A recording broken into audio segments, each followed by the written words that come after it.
Hey everyone. Um, I know it's actually a really hard day yesterday and today to get over what just happened yesterday. Well, we lost 9 people, and including two of those 9 were Kobe Bryant and his daughter.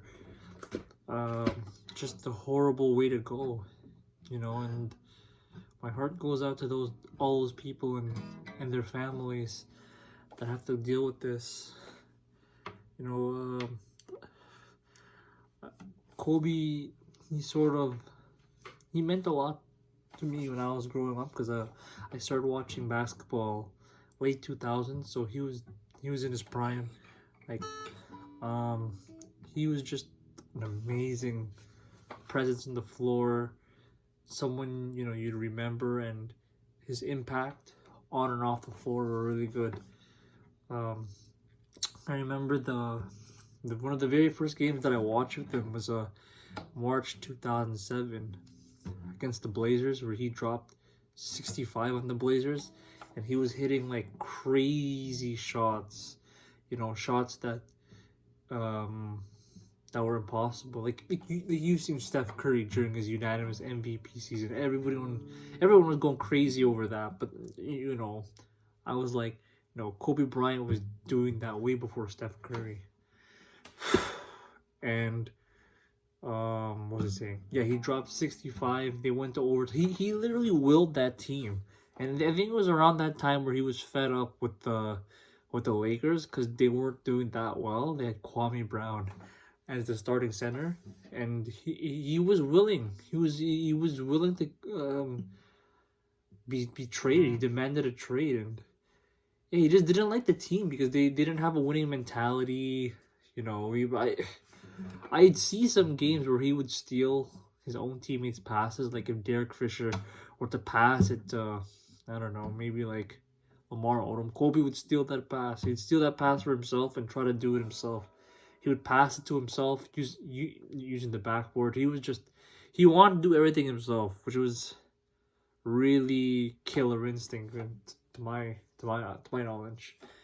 And there are good things and bad things about everyone, but everyone brings up that yeah, he demanded a trade. He wasn't getting along with his teammate and stuff. Shaq, of course, did not get along with at some point because Kobe was all about winning, right? And he even mentioned that he would have had like 10 rings or something like that if Shaq had stayed in shape, and unfortunately he didn't. And people will remember that case in Colorado, which sort of ruined his career at that point. And because I remember, when Kobe Bryant in the late 2000s, people would go on social media and they wouldn't forget. They would always bring that up, that rape, that unfortunate case where he touched that female in the hotel. He claimed that she wanted to be touched, but she says otherwise, and I think he paid like 25,000 just to get out of jail. And yeah, that's just unfortunate. But yeah, he had a great career. I remember seeing clips where he'd missed those shots in the beginning of his career against Utah. It was airballing, and then another clip where he starts making clutch shots, for the win and stuff like that. And it was really good to see. And I think that's why, I think that's what what's it called? I think that's what impacts people the most, because and they said it, and Skip and Shannon said it earlier today, like, because they grew up with Kobe, right? They seen this kid, 17-year-old kid, and then they see him grow into a man, grow into a father, killer instinct, like, so, like, you just never seen, because Michael Jordan, when he came into the league, he went to college already, right? So Kobe came out of high school, and we see with Jordan, he was already good. Jordan was good, but Kobe, he had something to prove, because not many high school graduates, go on to the NBA and teams would want to draft him and stuff. But Kobe proved them wrong. He was 13th in the draft, and I'm pretty sure, looking back at that '96 draft, he probably would have been the first pick over Allen Iverson. And yeah, it's just if Philly drafted him, that would have been nice. But I think his heart was in LA. But yeah, it's just a tragedy, And I think what else do I remember from him? Yeah, he had some really good things. I remember in 2009, he wanted that championship, and they lost the year before to Boston. They got blown out that last game. Paul Pierce was in the wheelchair.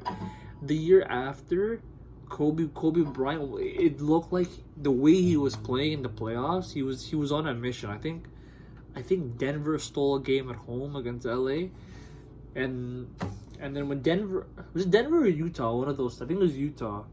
And then when Darren Williams Carlos Boozer was still on that team, and then when Kobe Bryant went on their home turf, he sent a message. He dropped like 20 points in the first quarter, and I don't even think he missed. Like, he just had that drive that I'm gonna beat you no matter what you do. And he even said in some interviews what he does, that he demoralizes his opponents.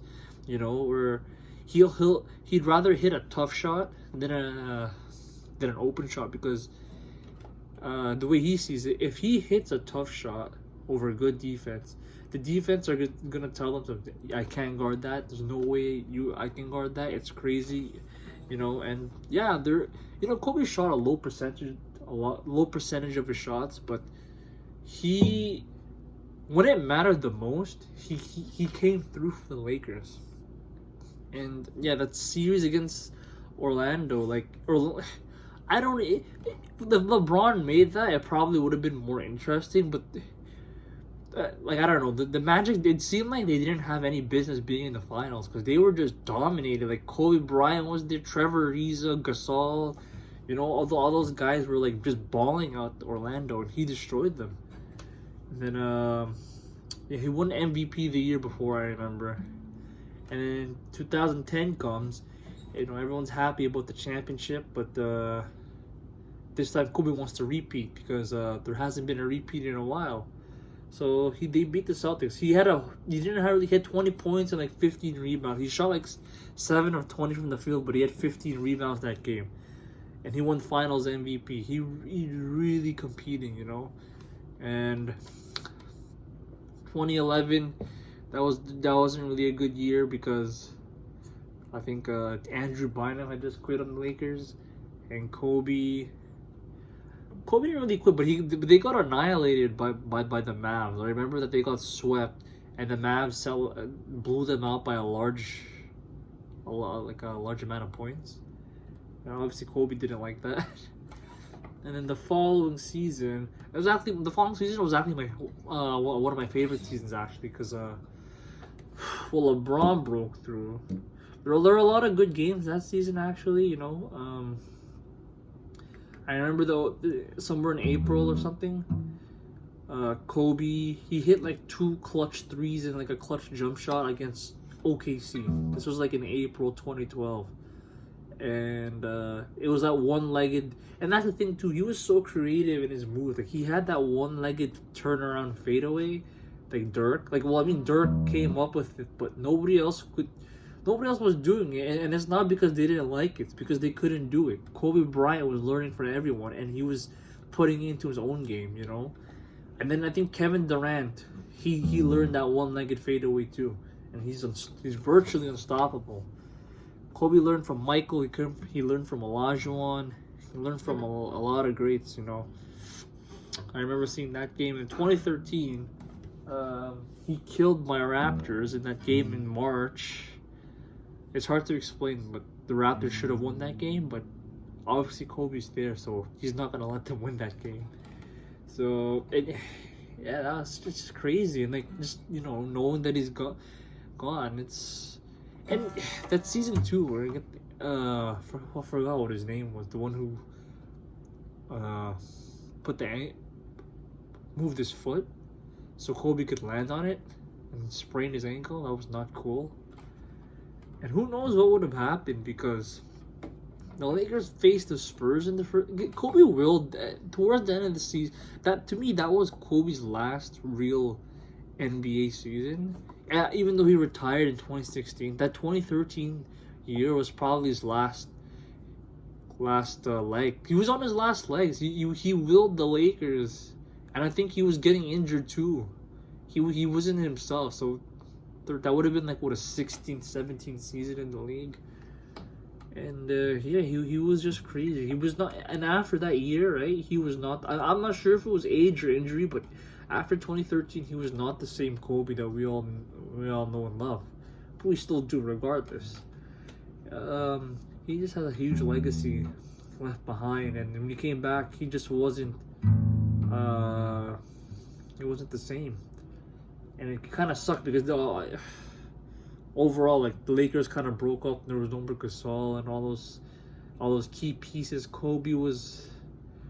He was coaching all these people, D'Angelo Russell, Nick Young, all those people on the Lakers.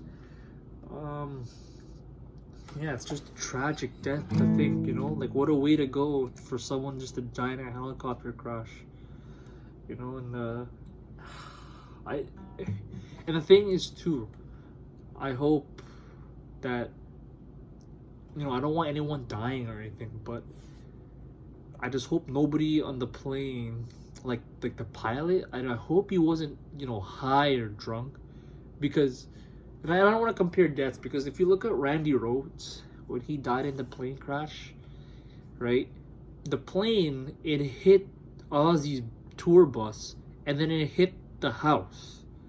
So, and Eddie Van Halen comes on the air and says, you must have been fucked up if you jerking around with the plane like that, you hit the bus and then you hit the house, and then after, like, well, the wing of the plane hits the bus, and then you crash into the house. What a way to go.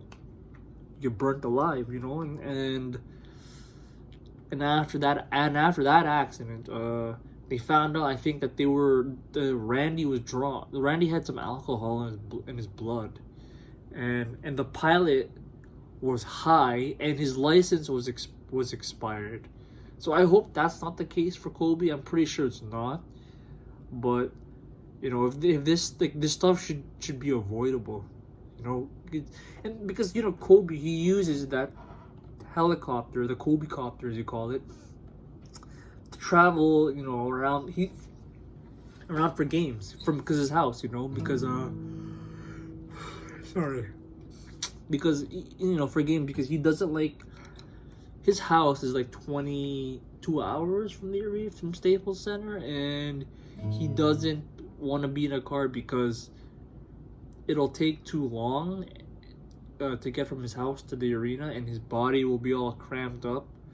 So he would probably be best off just riding a helicopter. It's quicker, and it gets to work well for him, because you have to take care of your family, and you got to be happy yourself. So I guess that's probably why he did what he had to do. And it sucks, like the way he went,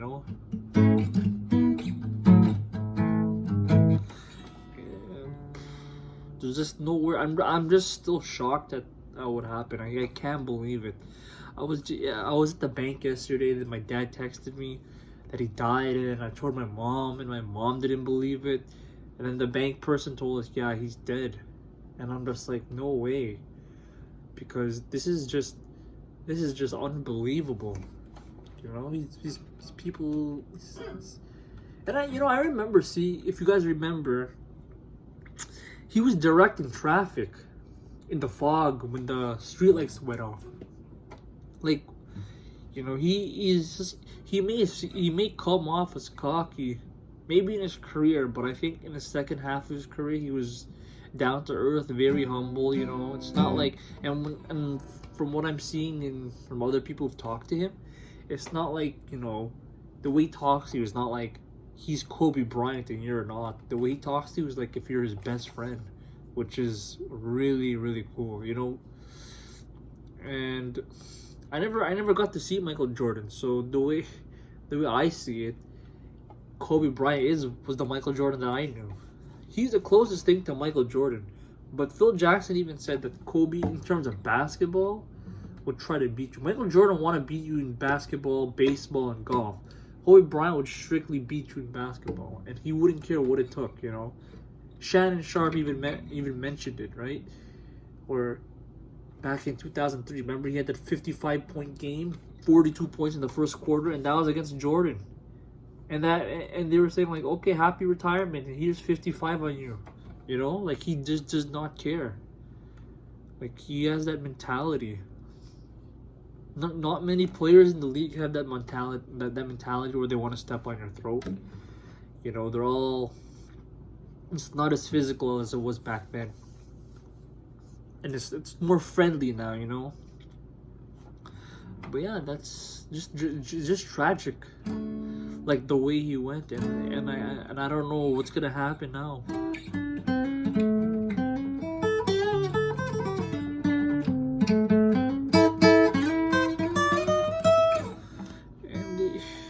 It's just crazy. A lot. Even Paul McCartney paid tribute to him. Obama, Arnold Schwarzenegger.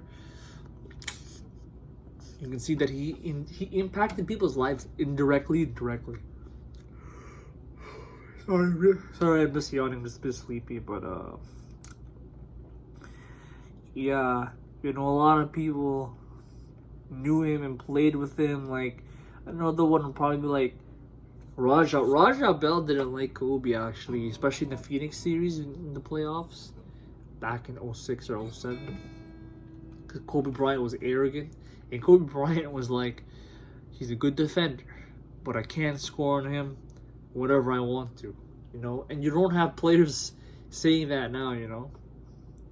And you know what? And Kobe Bryant could score on him when he wanted to. That was another crazy thing. And you will never see a force like Shaq and Kobe. I think by far that has to be the most dominant force. You know, MJ and Pippen were great. They got 6 rings. You know, Magic and Kareem were great too. The Showtime Lakers. But Shaq and Kobe have, you know, first of all, you had Shaq, the most dominant force in the modern day era, you know. Ragdoll in those Spurs series, he just ragdoll like Tim Duncan and David Robinson like they were nothing. And then you have Kobe just being Kobe, and that was him being number 8. You know, if that was number 24, Kobe, I think it would have been much better because he was smarter with the ball, he was a better passer, and I think he was a better shooter. He wasn't a better scorer, but I think he was a better shooter. He was smarter with his shots. He's a better passer, and he was slightly a better defender. But he had a higher IQ at that time. You know, there were games even with Pau Gasol, he'd be speaking Spanish to him. You know, so other teams wouldn't understand. Like this guy was something else. And what I liked about him too is that he wanted to inspire people to be great in what they did, not just basketball. Which is, I think, what he's going to be remembered for. Which I hope is what he gets remembered for. And, yeah, all the fans are mourning the loss of Phil Jackson, Magic Johnson, Shaq, LeBron. And LeBron passed him, too. And it's just shocking the way, you know, I'm hearing one night LeBron passing Kobe on the all-time scoring list because he needed, like, 17 points or so. And then when he passed him, Kobe Bryant congratulated him. And I saw a video where he's like giving LeBron a high five. I thought that was the game, but it wasn't. But anyways, he passed him. And then to hear the next day that, you know, he's gone. It's just crazy. You just could never imagine this stuff. This one's gonna hurt for a long time. You know, and it's just tragedy. And it goes to show, Skip Bayless was even saying, you gotta live your life to the fullest. Sorry, I'm just so sleepy today. You just gotta live your life.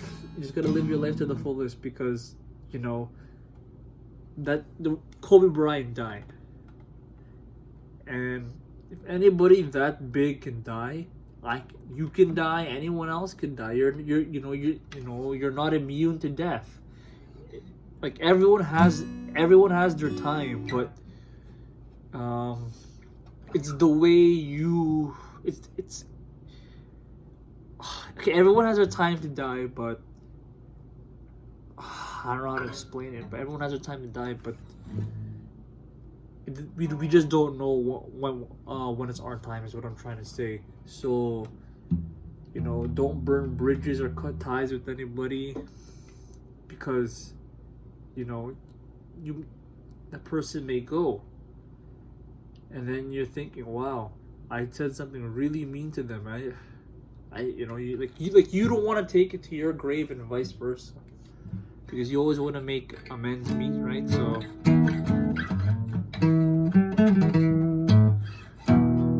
and it's crazy, a lot of people are just, even myself, it's just hard to think about it, but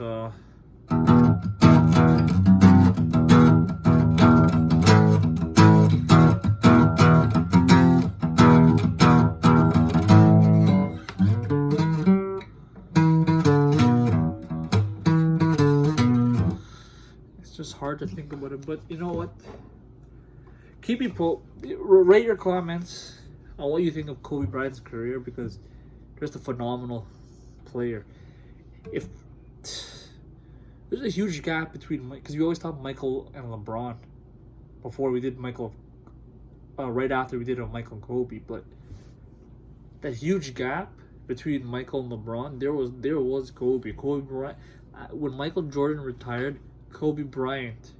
You know what? Even when Michael Jordan retired in 2003, I think the best player at the time probably would have been Shaq.